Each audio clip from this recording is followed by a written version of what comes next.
Kembangkan penyidikan korupsi pemerasan atau gratifikasi penerbitan izin K3 Dinas Tenaga Kerja dan Transmigrasi Sumsel. Kejaksaan Negeri Palembang Bidang Pidana Khusus tetapkan 2 tersangka baru. 2 tersangka baru tersebut yakni bernama Firman Syah Putra dan Harni Rayuni, ditetapkan sebagai tersangka baru usai operasi tangkap tangan Kejari Palembang beberapa waktu lalu menjerat Kadisnaker Trans Sumsel saat itu Deliar Marzoeki dan Alex Rahman. Dalam keterangan resminya, Senin 17 Februari 2025 Kepala Kejari Palembang Hutamrin SHMH mengatakan bahwa kedua tersangka masih dalam satu rangkaian penyidikan perkara pasca OTT.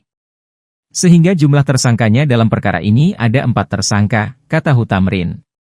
Didampingi Kasipitsus Aryo Aprianto Gopar SHMH dan Kasubag Bin Iwan Setiadi SHMH, Hutamrin menerangkan kedua tersangka baru diantaranya merupakan ASN pada Disnaker Trans Sumsel.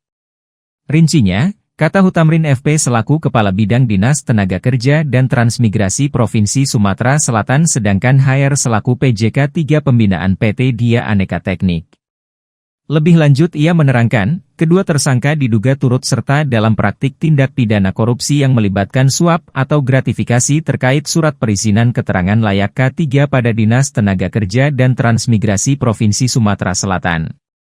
Ia juga menyebutkan dalam rilisnya, peran dari masing-masing tersangka yaitu Firman Syah Putra diduga berperan dalam memfasilitasi serta mengoordinasikan aliran dana suap yang berkaitan dengan perizinan dan pengawasan PJK 3 di lingkungan Disnaker Provinsi Sumatera Selatan. Sementara tersangka lainnya selaku perwakilan dari PJK 3 Pembinaan PT Dia Aneka Teknik, diduga berperan sebagai pihak yang memberikan sejumlah uang dalam rangka memperlancar proses perizinan dan rekomendasi teknis yang dikeluarkan oleh Disnaker, sebutnya. Sebelumnya, lanjut Hutamrin kedua tersangka juga telah dilakukan pemeriksaan intensif dan ditahan guna kepentingan penyidikan lebih lanjut. Penyidik menjerat kedua tersangka dengan pasal 12 huruf B, huruf E, pasal 11 Undang-Undang Nomor 31 Tahun 1999 tentang Pemberantasan Tindak Pidana Korupsi sebagaimana telah diubah dengan Undang-Undang Nomor 20 Tahun 2001 Jo. Pasal 55 Jo. Pasal 56. Ditambahkannya, Kejari Palembang berkomitmen untuk menuntaskan kasus ini hingga tuntas dan tidak menutup kemungkinan adanya pihak lain yang terlibat.